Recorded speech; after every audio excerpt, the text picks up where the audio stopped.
Hello students, good morning to all of you and welcome back to my channel. In today's video, we will see again the MCQs or the practice questions. It's a English literature paper number 2. We are preparing for the set examination जो हमारा रहेगा paper number 2 English literature. ठीक है, इससे पहले भी मैंने बहुत सारे प्रैक्टिस क्वेश्चन अपलोड कर रखे हैं. अगर आपने नहीं देखे तो आपको प्लेलिस्ट में मिल जाएंगे. So in this video, we are going to discuss or see the practice question with the concept that is literary theory, cultural theory, post-colonial studies and Indian English literature. So I would like to try cover in this session foundational theorist, critical concepts, Indian English authors essential for the exam like SET, NET, okay? Even the university exam also. So literary cultural theories, cultural theories, basic thinkers. And let's see the today's question. The first question is that which institution was established by Richard Howard, Raymond Williams and Stuart Hall on study culture? तो कौन सा institution जो establish किया था तीनों ने मिलके? तो हमारा करेक्ट ऑप्शन है हमारा B, the Birmingham school, the Centre for Contemporary Cultural Study, CCCS, CCCS, and establish by Harvard, Raymond Williams, Stuart Hall. ठीक है, The Center for Contemporary Cultural Studies at University of Birmingham was a major catalyst for the cultural studies as a distinct academic discipline. Next question. Who authored the seminal work Culture and Society? 1950 में एक work लिखा था जिसका title था culture and society. तो ये किसका seminal work है? स्टुअर्ट हॉल का, रेमंड विलियम्स का, रिचर्ड हावर्ड का या E.P. थॉमसन का? तो कल्चर एंड सोसाइटी ये जो वर्क है ये लिखा था हमारे रेमंड विलियम्स ने. रेमंड विलियम्स का ये बुक था 1958 में पब्लिश हुआ था. इन्होंने इसमें स्ट्रेस किया था या ये एम्फसाइज करते हैं historical evaluation of the concept of culture and society. एक इंग्लिश ट्रेडिशन में कैसे concept of culture and society evaluated. So it is the study in the book culture and society and ये लिखा था हमारे रेमंड विलियम्स ने. और कब पब्लिश हुआ था? 1958 में. Next question.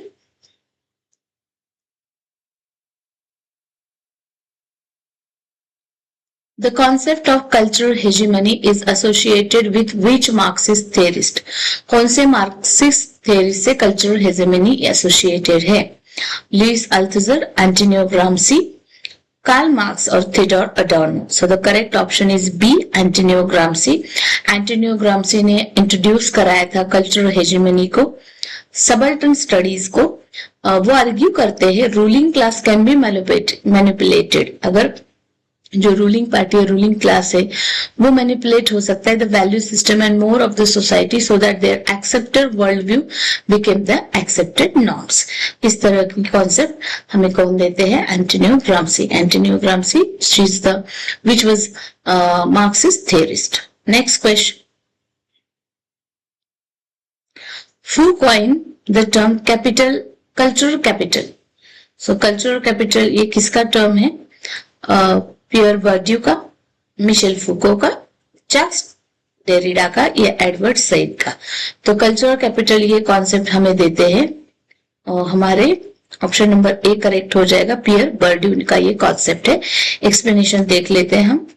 Pierre Bourdieu used the cultural capital to refer the non-financial social assets and promote the social mobility, जैसे कि education, intellect, style of speech.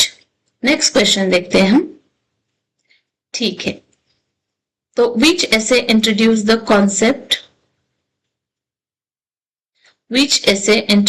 concept of encoding and decoding? तो कौन सा ऐसे है जो इंट्रोड्यूस करता है concept of encoding and decoding?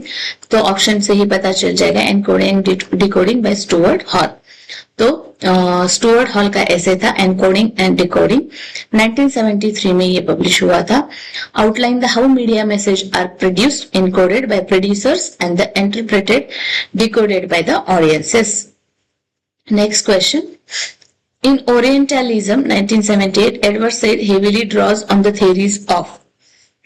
तो ओरिएंटलिज्म जो एडवर्ड सईद का वर्क है, तो इस कॉन्सेप्ट में जो 1978 में आया था, Edward Said heavily draws on the theories of which kind of, तो कौन से थियरीज पे ये हम कहेंगे कि हेवीली बेस्ड था? मिशेल फूको की, कार्ल मार्क्स की या सिगमंड फ्राइड की, एंटोनियो ग्राम्सी की। तो एडवर्ड सईद का जो कॉन्सेप्ट था ना ओरिएंटलिज्म, वो रिलाई करता है mostly significantly on Michel Foucault के थियरीज पे regarding the relationship between the power and knowledge. हमारे जो मिशेल फूको का कॉन्सेप्ट है पावर एंड नॉलेज, इससे रिलाई करता है ये ओरिएंटलिज्म का कॉन्सेप्ट एडवर्ड सईद का। तो एडवर्ड सईद का कॉन्सेप्ट ऑफ ओरिएंटलिज्म रिलाइज करता है मोस्टली मिशेल फूको के theories regarding the relationship between power and knowledge. तो हमारा ए ऑप्शन करेक्ट हो जाएगा। Next question, Who among the following is not a part of Birmingham School of Cultural Studies? Raymond Williams, Stuart Hall, Richard Hoggart. तो तीनों भी correct है। हमारे जो रोलैंड बार्थोस है वो हिस्सा नहीं है Birmingham school of poetry cultural studies के। रोलैंड बार्थोस वाज अ फ्रेंच सिमाइटिशियन है, वो सिमाइटिक्स है, वो लिटरेरी थेरिस्ट है। और विलियम हॉल हॉवर्ड ये पायनियर माने जाते हैं बर्मिंघम स्कूल के। Next question, the term panopticon used in cultural theory to describe the disciplinary power was originally designed by। Panopticon theory या पेनॉप्टिकॉन का कॉन्सेप्ट जो है, जो कल्चर थ्योरी में यूज किया जाता है, जो डिस्क्राइब करता है disciplinary power, was originally design by. तो ये कॉन्सेप्ट ओरिजिनली किसका है? द पेनॉप्टिकॉन थ्योरी या द पेनॉप्टिकॉन कॉन्सेप्ट। तो ये है किसका? मिशेल फूको का, जेरेमी बेंथम का, जॉन लॉक का या जीन जॉक्स रूसो का। सो द करेक्ट ऑप्शन हो जाएगा बी, जेरेमी बेंथम का। जेरेमी बेंथम का द पेनॉप्टिकॉन थ्योरी आता है, which is the type of institutional building and system of control propose by the English philosopher Jeremy Bentham. और ये late 18th century का concept है। फोको ने इसे लैटर अडॉप्ट किया था, मिशेल फोको ने, एक डिसिप्लिनरी पावर एंड को डिस्क्राइब करने के लिए। ठीक है, तो panopticon is a type of institutional building and a system of control proposed by the English philosopher Jeremy Bentham का लेट 18th सेंचुरी का कॉन्सेप्ट है। फिर मिशेल फूको ने इसे अडॉप्ट किया था डिस्क्राइब करने के लिए disciplinary power. Next question, what is the bricolage in cultural theory? So bricolage क्या है कल्चरल थ्योरी में? The destruction of cultural artifacts, construction a cultural response from a diverse range of available things. ठीक है, the study of high art exclusively, a Marxist critique of capitalism. Which one is correct here? तो bricolage जो है, bricolage का मतलब है cultural theory में constructing a cultural response from a diverse range of available things. ठीक है, bricolage describe the act of creating और constructing a cultural artifacts, identity theory from a range of diverse and readily available resources. Next question, who wrote the Location of Culture 1994? Homi K Bhabha, Gayatri Chakravorty Spivak, Edward Said, Frantz Fanon. Who wrote the Location of Culture 1994? So the correct option है हमारा The Location of Culture, Homi K Baba. So Homi K Baba is a prominent post-colonial theorist who authored The Location of Culture, which introduced the term like hybridity and mimicry. Next question, the concept of third space was popularized by। तो third space, third world, ये भी किसका term है? होमी के बाबा का ही term है। ठीक है, तो होमी बाबा proposed the third space as the space of eliminatory, whereas new form culture meaning identity generated. Next question, which book by Frantz Fanon is a psychological study of the effect of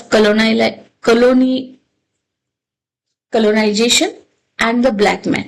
Which book friends Fanon की कौन सी book है जो study करती है psychological study of the effect of colonization on the black man? The Wretched of the Earth, ठीक है, black skin white mask, a dying colonialism, toward the African Revolution. So the correct option is B, Black Skin White Mask. Black skin white mark 1952 में ये work आया था France Fanon का, जिसमें उन्होंने analyse किया था psychological damages just because of colonial subjugation. तो करेक्ट ऑप्शन बी. यहाँ देख लो explanation. Black skin and white mask 1952 by Frantz Fanon is an analysis of psychoanalytical damages caused by the colonial subjugation. Next question. Can Subaltern Speak is an influential essay by Gayatri Spivak Chakravarti. या Gayatri Chakravarti Spivak. So, Gayatri Chakravarti Spivak wrote the landmark deconstructive post-colonial essay questioning whether the marginalized group or the specifically women can truly have the voice without being meditated by the dominant discourse. Next question. What does the term agency mean in cultural and post-colonial theory? A government office, the capacity of individual to act independently and make their own free choices, publishing houses, and the loss of cultural identity. So what does the term agency mean in the cultural and post-colonial theory? तो agency का मतलब होता है in culture and theory में the capacity of individual to act independently and to make their own free choices. B is correct here.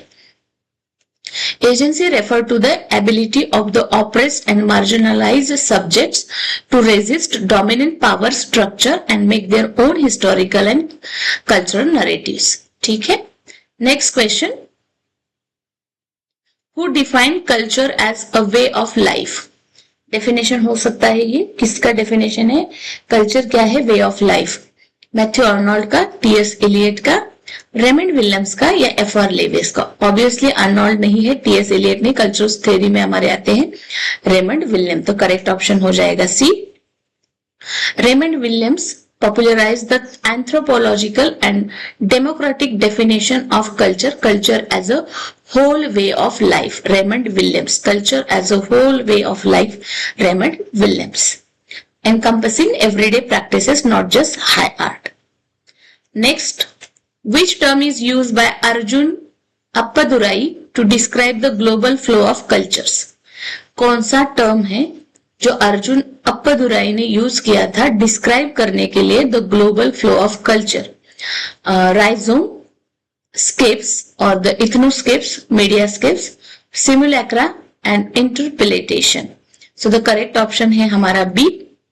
Arjun Appadurai coined the concept of scapes in modernity at large to describe the disjunctures and flow in the global cultural economy. तो हमारा scapes correct answer हो जाएगा. Next, imagine communities is an concept created by.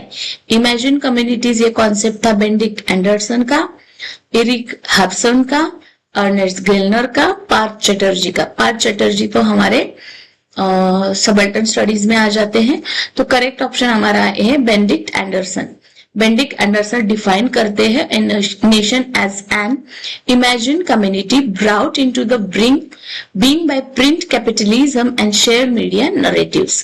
Next question, question number 18. What does hegemony strictly refer in Gramscian theory?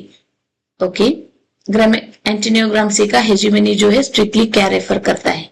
Complete physical force by the state, the rule of dynasty, culture and ideological dominance achieved through the consent rather than force, economic manipulation alone.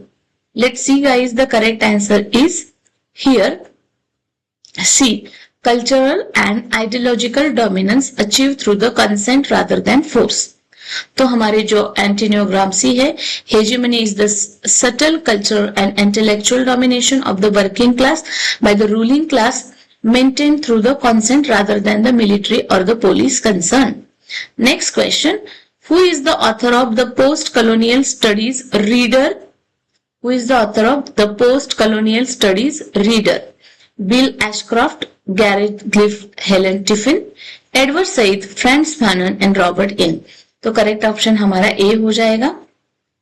Bill Ashcroft, Gareth Griffiths and Helen Tiffin का ये work है the post colonial studies reader.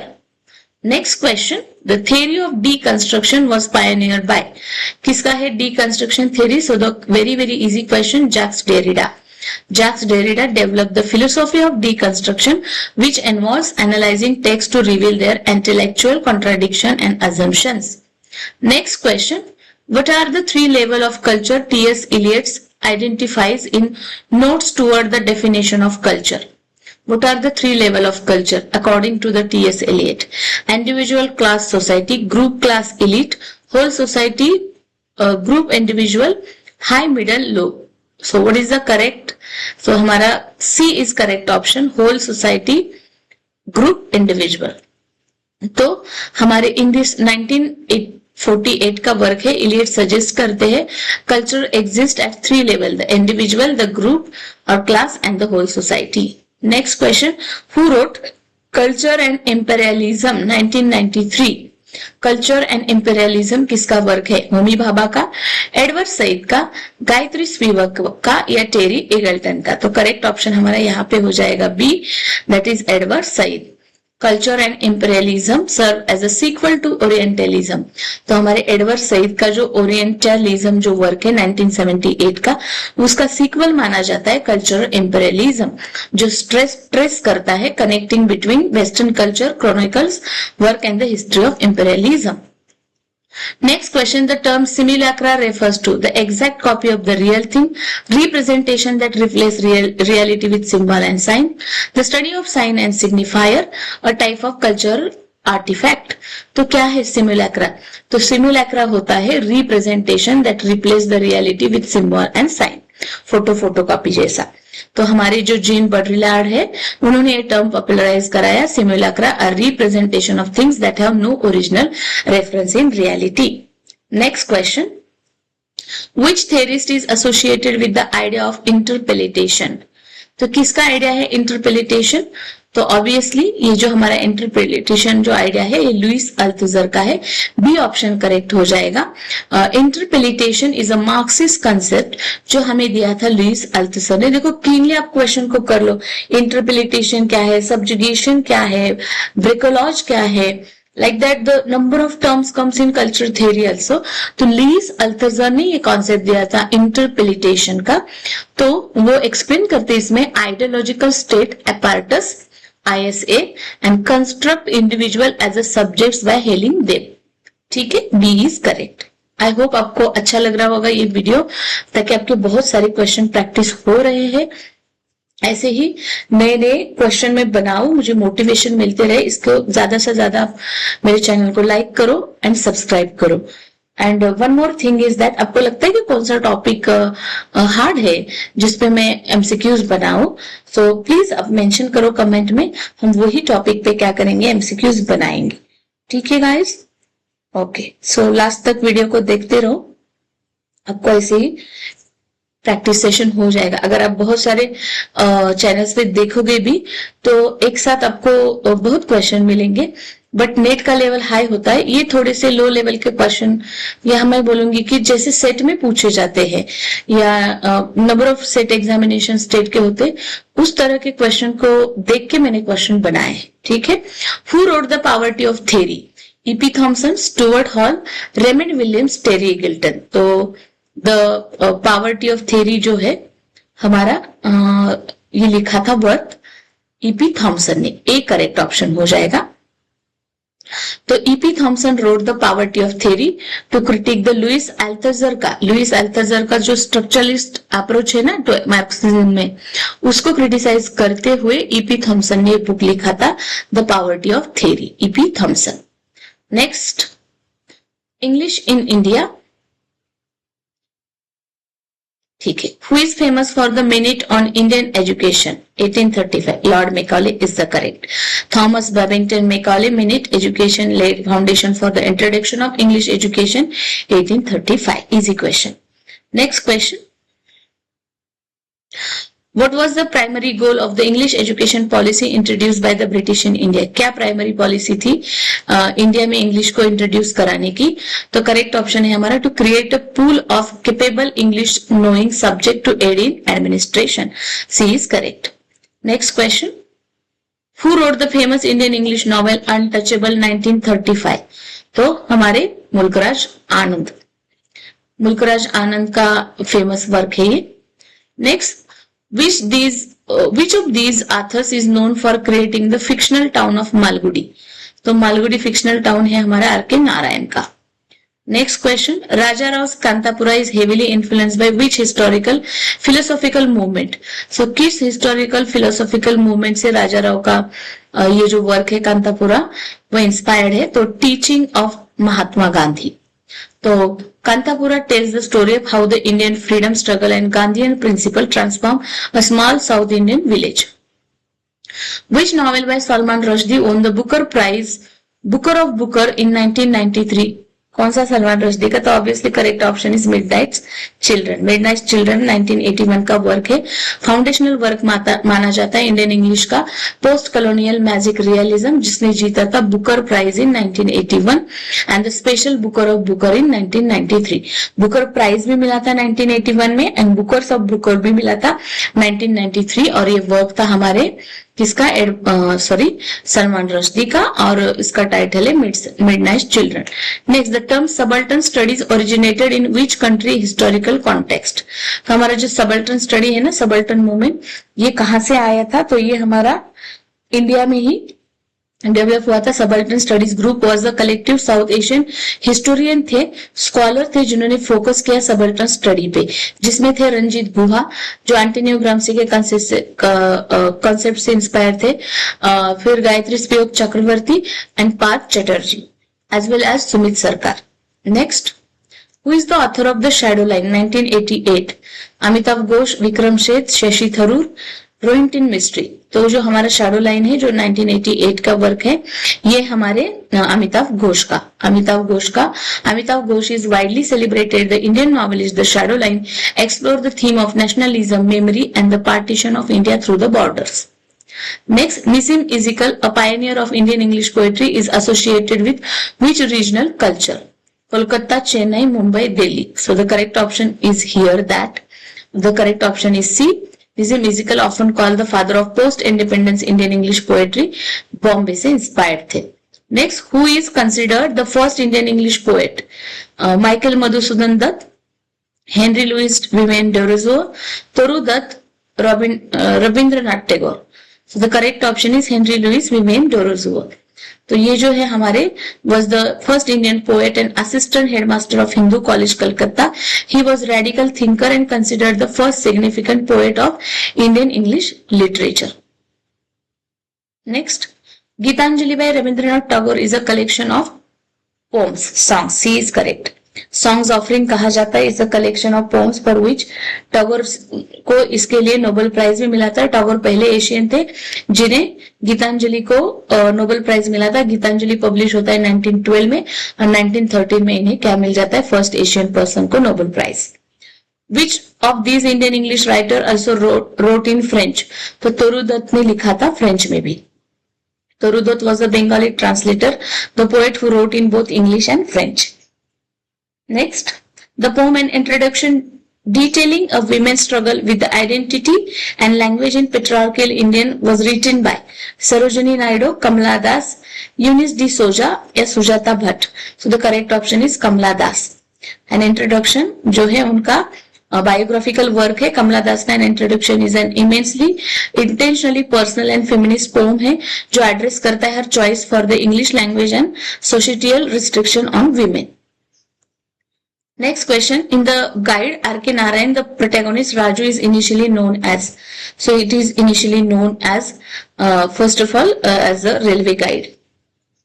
Next, what is the Great Indian Novel 1989? What is the Great Indian Novel 1989 by Shashi Tharoor based on the Ramayana, the Mahabharata, Indian Freedom Struggle and Partition of India? तो correct option हो जाएगा the Mahabharata.